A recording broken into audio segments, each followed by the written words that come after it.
Student, आज की class से हम लोग लेक्चर नंबर 3 कर रहे हैं और लास्ट लेक्चर नंबर 2 में हम लोगों ने पढ़ लिया था ग्रेविटेशनल फोर्स के बारे में। अगर दो मासेस हैं या हम लोग कह लें पॉइंट मासेस हैं, right, point masses. Point masses का मतलब क्या है स्टूडेंट? इसका डायमेंशन नेग्लिजिबल है, राइट। तो न्यूटन्स ग्रेविटेशनल लॉ आपका पॉइंट मासेस के लिए ही एप्लीकेबल है। वैसे आप जो है कह सकते हैं बड़े मासेस पे भारी भरकम है तो आप लगा सकते हैं, अभी ऐसा कोई प्रॉब्लम नहीं है। वैसे आपसे अगर किसी ने पूछ लिया प्रिसाइजली कि ये कैसे मासेस के लिए एप्लीकेबल है, तो पॉइंट मासेस मतलब बहुत ही कम डायमेंशन जिस मास का है, राइट, उसके लिए अगर आपसे स्पेशली किसी ने पूछा, और वैसे आप इसको कहीं भी लगाइए, राइट। थोड़ा बहुत एरर रहेगा स्टूडेंट्स, मगर जब भी हम लोग ग्रेविटेशन की बात करते हैं तो दूरी भी बहुत ज़्यादा रहती है। तो जब डिस्टेंस बहुत ज़्यादा है तो आपकी बॉडीज को आप पॉइंट मान सकते हैं, राइट। चलिए, तो दो पॉइंट मासेस हैं m1 और m2, और इनके सेंटर्स के बीच की जो दूरी है स्टूडेंट्स ये r है। तो ग्रेविटेशनल फोर्स आपने पढ़ा था g m1 m2 by r square, right. जहां पर ये जो g है ये क्या है आपका यूनिवर्सल ग्रेविटेशनल कांस्टेंट, और इससे जो है वैल्यू इसकी क्या है, तो आप कहेंगे 6.67 इंटू 10⁻⁻11, राइट। 6 पॉइंट मैं लिख देता हूं 6.67 इंटू 10⁻⁻11 न्यूटन मीटर स्क्वायर और केजी पर केजी स्क्वायर, या केजी पावर -2 आप ऊपर लाके लिख सकते हैं, राइट। तो इन बातों के बारे में पढ़ा था स्टूडेंट। आज हम लोग कुछ पॉइंट्स देखते हैं ग्रेविटेशन के ऊपर, राइट। तो ये जो फॉर्मूला हमने पढ़ा तो आप नोट करें, कुछ इंपॉर्टेंट नोट्स लिखे, इंपॉर्टेंट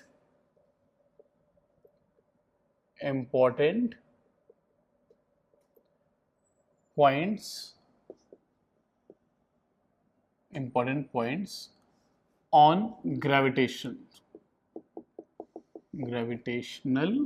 फोर्स। तो स्टूडेंट सबसे पहला जो है नंबर 1, देखिए अगर हम लोग बात करें, यहां पर मैं लाइन खींच के यहां पे डायग्राम बनाता हूं। दो पॉइंट मासेस है, मास है इसका काफी ज्यादा मास है मगर डायमेंशन बहुत छोटा है, राइट। तो ये आपके दो पॉइंट मासेस हैं। आप बड़े मासेस को भी ले सकते हैं स्टूडेंट, मगर आपसे किसी ने प्रिसाइजली अगर पूछ लिया तो आप कहिएगा ये एप्लीकेबल है पॉइंट मासेस के लिए केवल, राइट। चलिए, तो इनके सेंटर से सेंटर के बीच की जो दूरी है ये r, तो gravitational force F is equal to G m1 m2 by r square. ये G यूनिवर्सल ग्रेविटेशनल कांस्टेंट है, ये कहीं पर भी आप चले जाओ इसकी वैल्यू हमेशा क्या होती है स्टूडेंट? इसकी वैल्यू हमेशा कांस्टेंट रहती है, इसकी वैल्यू कभी भी चेंज नहीं करेगी। 6.67 into 10⁻⁻11 newton metre square K G power -2 या पर केजी स्क्वायर आप लिख सकते हो, राइट। दोनों एक ही बातें हैं। तो ये तो ऐसा ही यूनिट में रही इसकी बात। अब देखिए पहला पॉइंट हम लोग नोट करते हैं स्टूडेंट।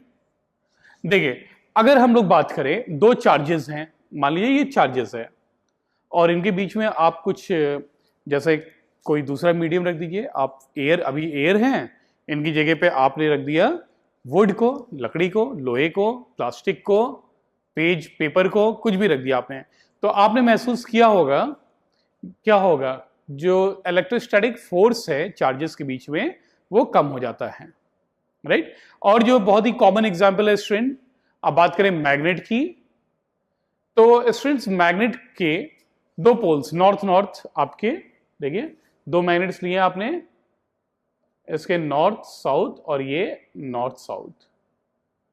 आपको दिख नहीं रहा होगा, मैं इसको ड्रॉ कर देता हूं।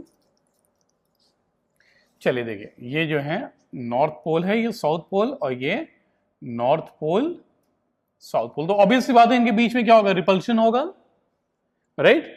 और इनके बीच में अगर एयर है या वैक्यूम है तो सबसे ज्यादा फोर्स होगा रिपल्शन का, राइट। मगर आप यहां पर जो है अपनी बुक को रख दीजिए, आप पेपर को रख दीजिए, पेपर जो है पेज बढ़ाते जाइए, अपनी बुक को रख दीजिए, आप आयरन को रख दीजिए, आप जो है कह सकते हैं आपने कुछ और प्लास्टिक को रख दिया, राइट, स्टोन को रख दिया, तो आप देखेंगे इनके बीच का जो रिपल्शन का फोर्स था, अब मीडियम को चेंज करने, पहले मीडियम एयर था, अभी आपने पेपर को रख दिया, राइट, करके देखिए मैग्नेट के बीच में, तो जो फोर्स है, मैग्नेटिक फोर्स, वो कम हो जाता है।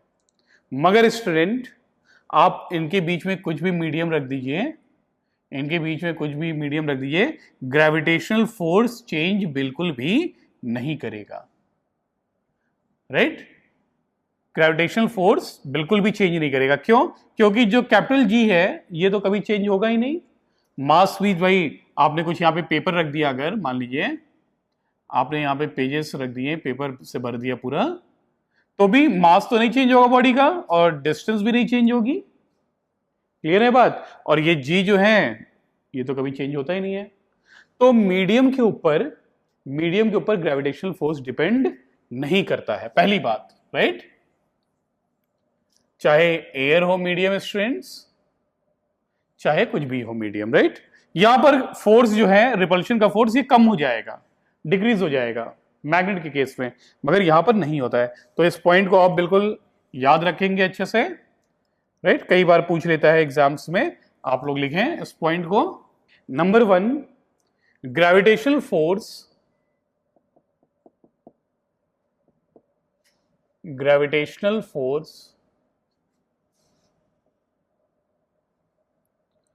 is independent of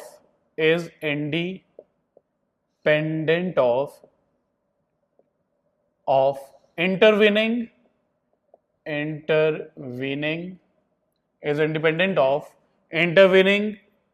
medium, right. Medium के ऊपर डिपेंड नहीं करता, what ever is the medium, कुछ भी मीडियम हो, right, is independent of intervening मतलब दोनों मासेस के बीच में जो मीडियम है। आप लिखिए नंबर 1। चलिए स्टूडेंट नंबर 2 पर चलते हैं। अब हम लोग यहां पर न्यूटन्स थर्ड लॉ को देखते हैं, यहां पर सही है क्या। तो देखिए ये जो बॉडी है, ये बॉडी, इस पे ये वाली बॉडी फोर्स लगाएगी, 1 को 2 खींचेगा, किधर, ऐसे आप एरो बना के दिखाइए, फोर्स 1 पर 2 के कारण ये अट्रैक्ट होगा, तो ये ऑब्वियस सी बात है इधर ही जाएगा ना।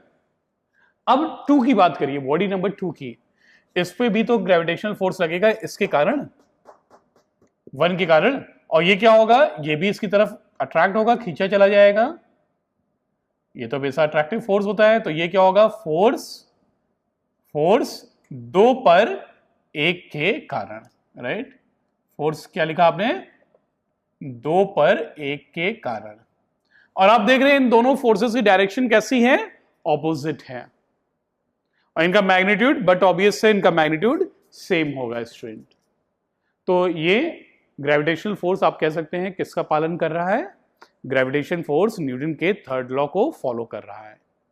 Both the bodies apply equal and opposite forces on each other. आप देख सकते हैं इस बॉडी पर ये वाला बॉडी इधर फोर्स लगा रहा है, और इससे फोर्स जो है स्टूडेंट इधर है। दोनों फोर्सेस के डायरेक्शन बोलिए कैसे हैं, ऑपोजिट हैं, एक राइट की तरफ है, दूसरा लेफ्ट की तरफ। तो लिखे the mutual, second point, the mutual gravitational force between two bodies are equal in magnitude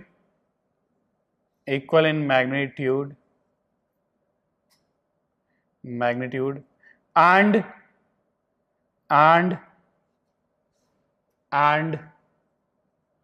opposite in direction,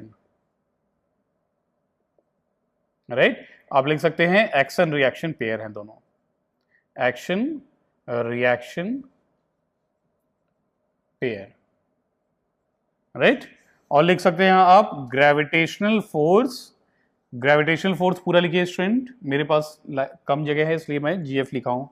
gravitational force follows इसका मतलब क्या हुआ, ग्रेविटेशनल फोर्स आप लिख सकते हैं, that is gravitational force follows Newton's third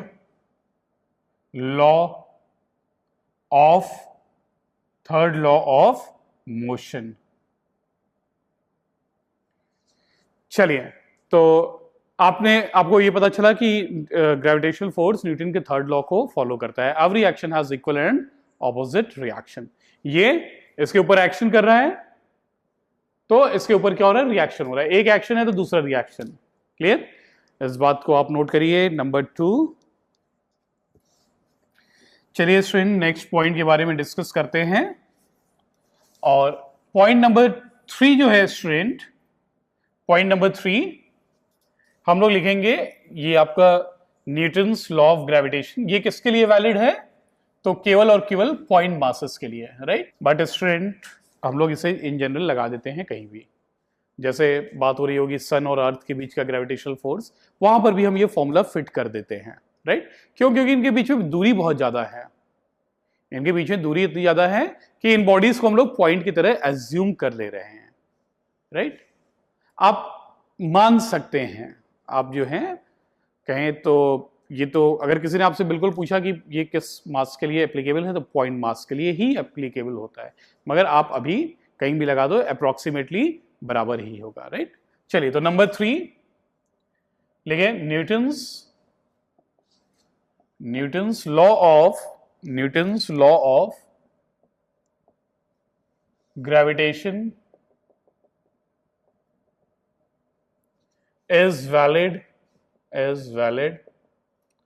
for point masses। point masses मतलब मास तो है मगर उसकी डायमेंशन स्टूडेंट बिल्कुल भी नहीं है। जैसा एक पॉइंट होता है ना, जैसे मैं यहां पे पॉइंट बना रहा हूं, देखिए, तो मैंने यहां पर पॉइंट बनाया, इसका डायमेंशन लगभग क्या है, 0 है, राइट। ऐसे ही मासेस के लिए ये एप्लीकेबल है। नंबर 4 अब चलते हैं।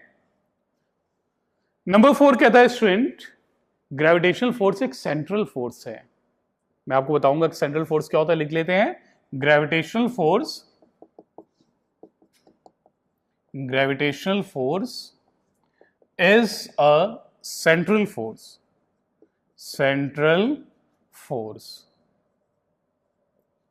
Right, is a central force. अब देखिए इसका मतलब क्या है स्टूडेंट्स, देखिए जैसे आपके पास दो बॉडीज है, इसका सेंटर ये है m1 और एक दूसरी बॉडी है, इसका सेंटर ये है और ये बॉडी है मास m2, राइट। तो ये जो ग्रेविटेशनल फोर्स अट्रैक्शन का होगा, इसकी डायरेक्शन क्या होगी, तो इसकी डायरेक्शन होगी स्टूडेंट, देखिए ये जो लाइन है ना, इनके सेंटर को ज्वाइन करती हुई, देखिए ये जो सेंटर को ज्वाइन करती हुई जो लाइन है, ये इस बॉडी का सेंटर ये है, राइट।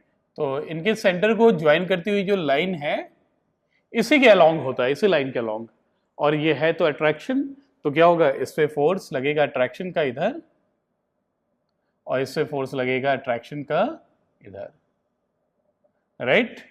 तो देखिए जो डायरेक्शन है फोर्स की वो क्या है, उस लाइन के ही अलोंग है, जो इन दोनों बॉडीज के सेंटर को ज्वाइन कर रही है।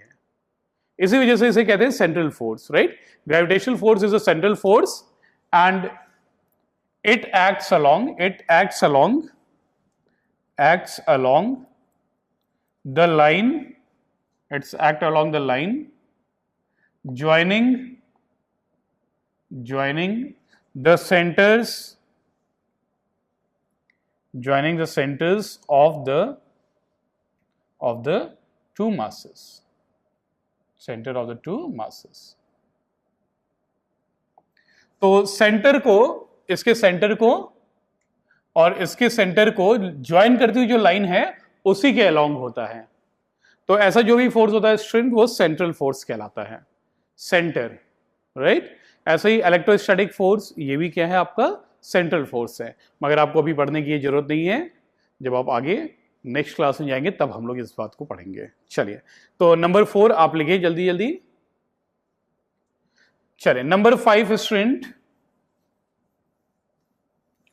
नंबर 5 अगर हम लोग बात करें, ग्रेविटेशनल फोर्स कंजर्वेटिव फोर्स है कि नॉन कंजर्वेटिव फोर्स है, बोलिए कैसा फोर्स है ग्रेविटेशनल फोर्स? तो ये एक कंजर्वेटिव फोर्स है। तो आप नेक्स्ट पॉइंट में इस बात को लिखें। अगला पॉइंट हमारा पॉइंट नंबर 5 है, राइट? और यहां पर हम लोग लिखेंगे gravitational force, gravitational force is a conservative force। ये कंजर्वेटिव फोर्स स्टूडेंट होता क्या है, इसको आप नेक्स्ट चैप्टर में वर्क एंड एनर्जी में पढ़ेंगे, राइट? कंजर्वेटिव फोर्स का मतलब आप समझ लीजिए, कंजर्वेटिव फोर्स जैसे आपको एक पॉइंट है ए और एक पॉइंट है बी, ए से बी तक आपको कोई बॉडी को ले जाना है। जैसे एक बॉडी यही है, ये बॉडी है, इसको आपको ए से बी पर ले जाना है। तो ए से बी ले जाने के लिए इनफाइनाइट पाथ है स्टूडेंट। आप चाहे तो इसको सीधा ले जा सकते हैं, आप चाहे तो इसको ऐसे इस तरीके से घुमा के ले जा सकते हैं, आप चाहे तो ऐसे ले जा सकते हैं, आप चाहे तो और भी घूमते फिरते इधर उधर होते दाएं बाएं होते ऐसे ले जा सकते हैं। तो पाथ्स तो बहुत हैं, आप कैसे भी ले जा सकते हैं, राइट? तो स्टूडेंट कोई भी फोर्स कंजर्वेटिव फोर्स तब कहलाता है, कोई भी फोर्स कंजर्वेटिव फोर्स तब कहलाता है जब उसके द्वारा किया गया वर्क पाथ पर डिपेंड नहीं करता है, केवल इनिशियल और फाइनल पॉइंट पर डिपेंड करता है। तो देखिए ए और बी सभी जो रास्ते हैं सभी क्या है, ए से बी की तरफ ही जा रहे हैं ना, ए से शुरू हो रहा है बी पे खत्म हो रहा है। रास्ते कैसे भी हो, अगर ग्रेविटेशनल फोर्स ने वर्क किया है तो वर्क डन सभी केस में सेम होगा। जैसे यहां से बी तक ले जाने में ऐसे रास्ते, ये वाले रास्ते को लिया, तो वर्क डन इस केस में भी जो मान लीजिए फॉर एग्जांपल 10 जूल है, तो ऐसे ले गया उस समय वर्क डन 10 जूल होगा। इधर से इधर सीधे सीधे ले गया तो भी क्या होगा, वर्क डन 10 जूल होगा। और इधर से इधर ऐसे ले गए तो भी वर्क उतना ही करना पड़ा। पाथ भले ही अलग अलग हो, मगर कंजर्वेटिव फोर्स ने वर्क किया है तो वो वर्क पाथ पर निर्भर नहीं करेगा, हर केस में सेम होगा, सिर्फ इनिशियल और फाइनल पॉइंट पर डिपेंड करता है। क्लियर है? इसको स्टूडेंट ये एक्चुअली कंजर्वेटिव फोर्स आपका टॉपिक है वर्क एंड एनर्जी का। तो वर्क एंड एनर्जी में हम लोग बहुत डिटेल में बात करेंगे। अभी आपको एक ओवरव्यू जो है मिल गया होगा। क्लियर? चलिए तो आगे चलते हैं। कंजर्वेटिव फोर्स आपने समझा। इसी तरीके से स्टूडेंट और कोई कंजर्वेटिव फोर्स होता है क्या, तो हम आपको बता दें, आपका इलेक्ट्रोस्टैटिक फोर्स जो होता है, आपका इलेक्ट्रोस्टैटिक फोर्स भी कंजर्वेटिव फोर्स होता है। Electrostatic force, gravitational force, elastic force of spring, work energy में स्टूडेंट हम लोग समझेंगे, राइट? तो आपका ग्रेविटेशनल फोर्स कंजर्वेटिव फोर्स है, उसके द्वारा किया गया वर्क पाथ पर डिपेंड नहीं करता। नंबर 2 इलेक्ट्रोस्टैटिक फोर्स भी कंजर्वेटिव फोर्स है। और number 3 elastic force of spring, elastic force of spring, elastic force of spring. Spring आप लोग जाते हैं ना, आपके पेन में लगा होता है, राइट? कैसा होता है, इस तरीके से स्प्रिंग होता है ना। तो इलास्टिक फोर्स ऑफ स्प्रिंग भी क्या है, कंजर्वेटिव फोर्स है। चलिए हमें इस पे नहीं रुकना है, आगे चलते हैं स्टूडेंट्स। तो ये तो बात रही, कुछ इंपॉर्टेंट पॉइंट्स के बारे में हमने जाना, राइट? आपके ग्रेविटेशनल फोर्स के बारे में। चलिए स्टूडेंट्स, ये तो बात रही हमारे ग्रेविटेशनल फोर्स के बारे में। कुछ इंपॉर्टेंस देखते हैं स्टूडेंट्स। ये यूनिवर्सल लॉ ऑफ ग्रेविटेशन, इसका इंपॉर्टेंस, राइट? तो आप लिखें मेरे साथ, importance of Newton's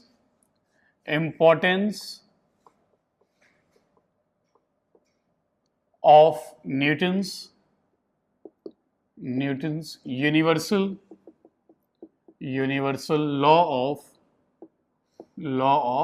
gravitation, right? तो स्टूडेंट हम लोग इस चीज को देखते हैं, इंपॉर्टेंस क्या है। चलिए नंबर 1 बात करते हैं।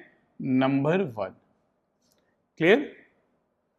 तो इंपॉर्टेंस देखते हैं स्टूडेंट। नंबर 1 आप लिखें, यही वो फोर्स है, यही वो फोर्स है स्टूडेंट जो हमें अर्थ से बाइंड किया हुआ है, राइट। जैसे हमने बात किया था कि जो अर्थ है वो ये है, राइट, दिस इज अर्थ, इसका सेंटर ये है और हम लोग इसके सरफेस पे रहते हैं स्टूडेंट। ये अलग अलग सभी जगह पे जो है लोग रह रहे हैं।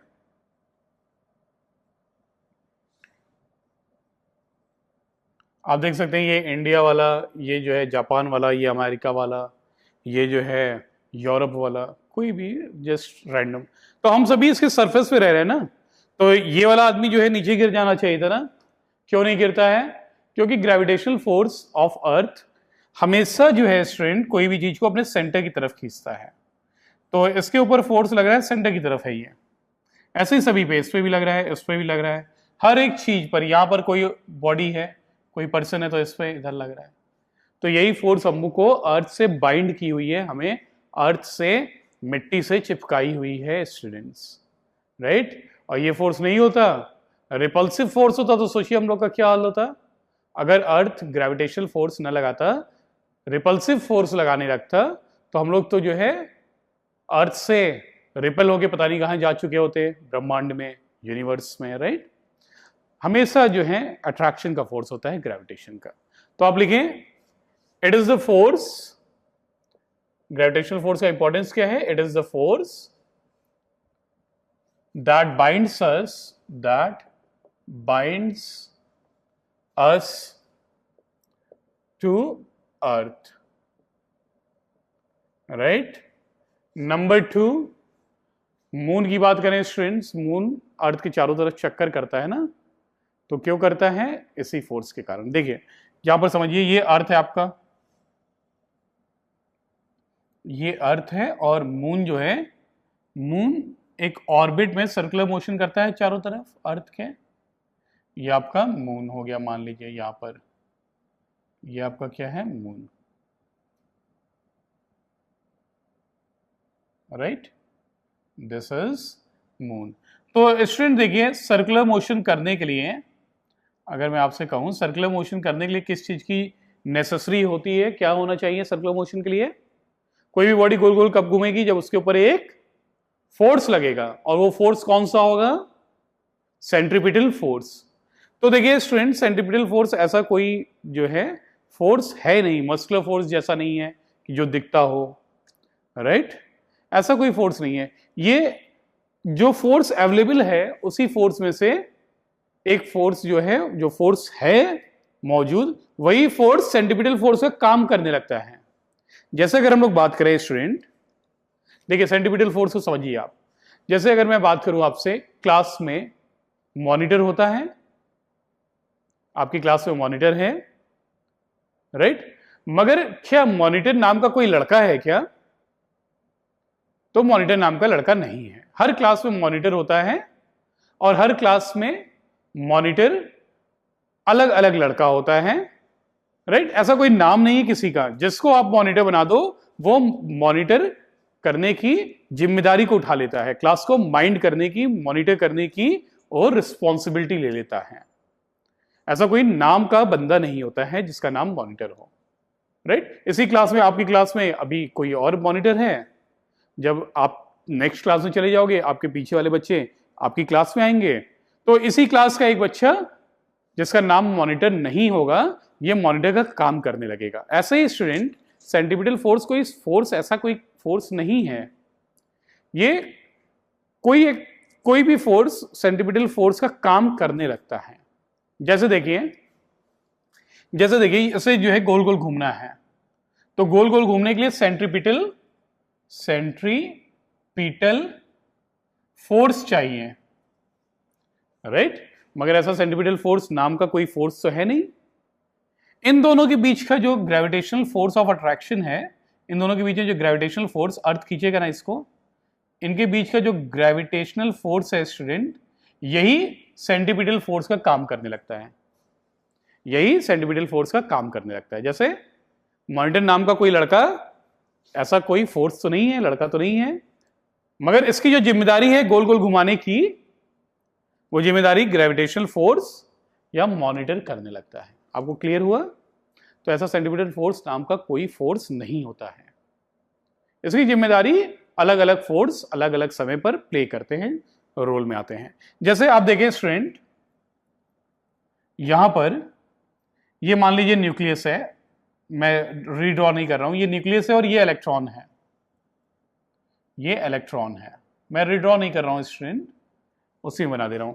तो अब इलेक्ट्रॉन भी न्यूक्लियस के चारों तरफ क्या होता है, न्यूक्लियस के चारों तरफ स्टूडेंट इलेक्ट्रॉन रिवॉल्व करता है ना, राइट?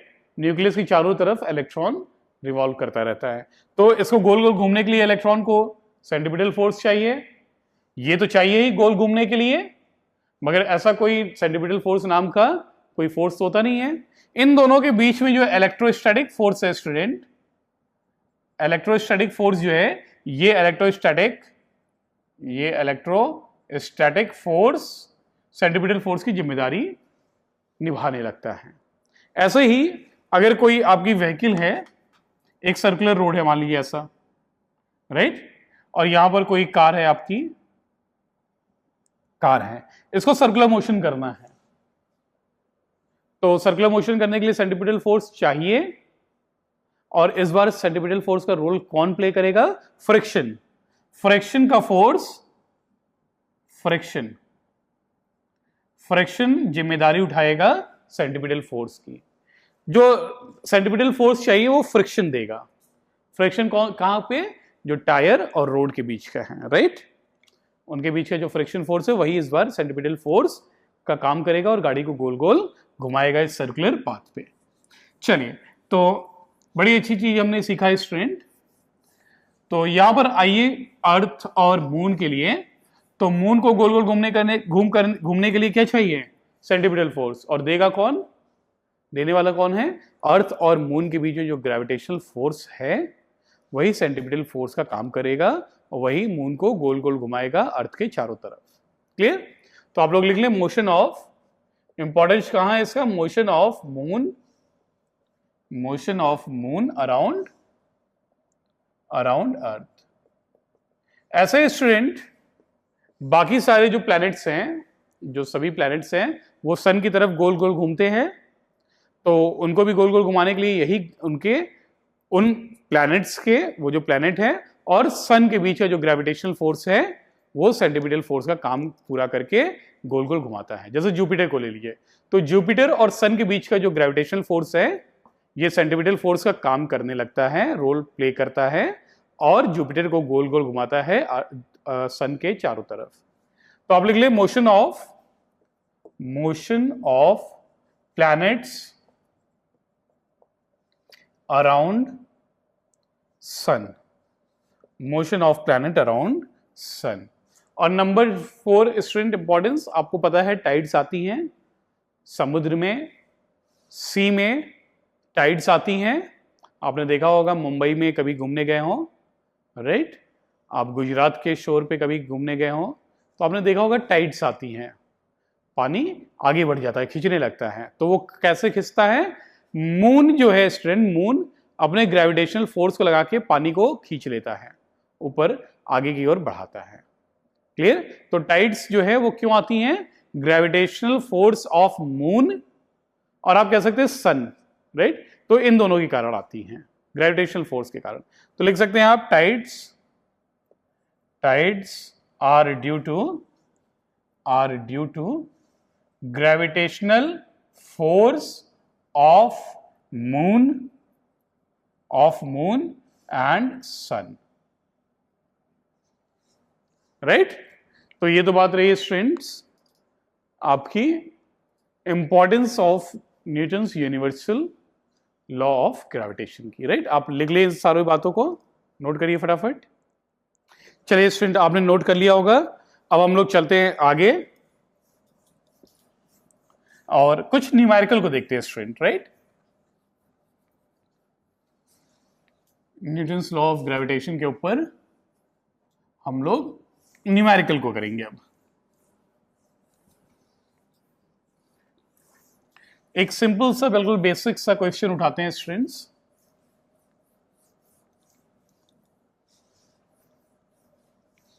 देखिए आप पहला क्वेश्चन नोट करिए, आप लिखिए मेरे, मैं बोल रहा हूं, the mass of earth is, mass of earth is 6 into 10 to the power 24 kilogram, 6 into 10 to the power 24 kilogram, and that of moon is, and that of moon is 7.4 into 10 to the power 22 kilogram, mass of moon, right?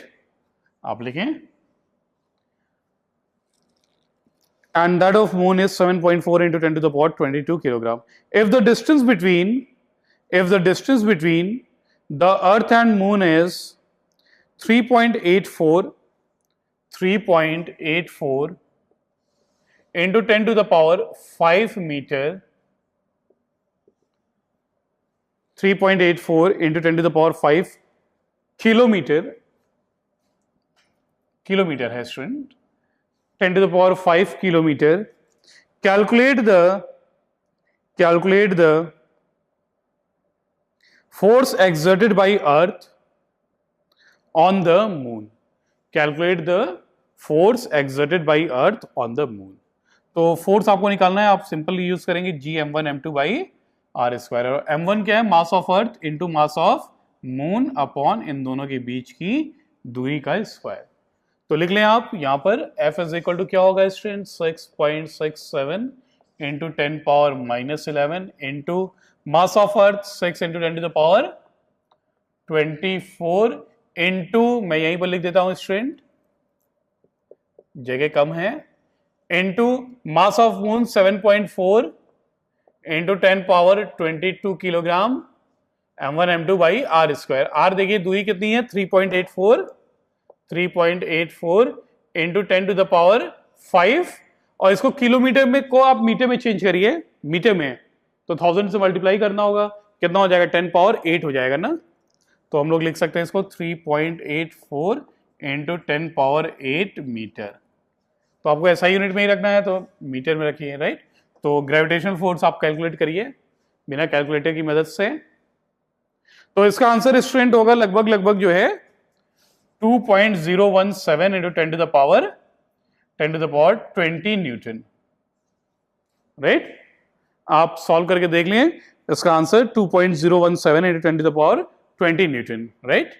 तो जो gravitational force होगा moon और अर्थ के बीच में वो इतना होगा, clear है।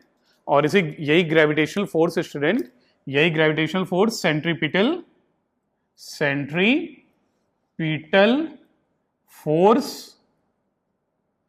सेंट्रीपिटल फोर्स की जिम्मेदारी को निभाएगा और मून को अर्थ के चारों तरफ गोल गोल घुमाएगा, क्लियर है। हमें मालूम है सर्कुलर मोशन करने के लिए फोर्स चाहिए, फोर्स सेंट्रीपिटल फोर्स चाहिए, और ये फोर्स ऐसा कोई फोर्स होता नहीं है, जैसे कोई मॉनिटर नाम का लड़का नहीं होता है, मगर जिस लड़के को आप मॉनिटर बना दो वो मॉनिटर की जिम्मेदारी निभाने लगता है। तो ऐसे ही ये सेंट्रीपिटल फोर्स तो फोर्स होता नहीं है कोई ऐसा किसी नाम का, मगर ये जो ग्रेविटेशनल फोर्स है स्टूडेंट, यही जो है क्या करता है मून और अर्थ के बीच का, यही आपकी जिम्मेदारी निभाता है और सेंट्रीपिटल फोर्स की जिम्मेदारी निभाता है और मून को गोल गोल घुमाता है अर्थ के चारों तरफ। चलिए नेक्स्ट क्लास में स्टूडेंट हम इस पे भी क्वेश्चन करेंगे। आज के लिए यहीं पर हम लोग स्टॉप करते हैं। Thank you so much.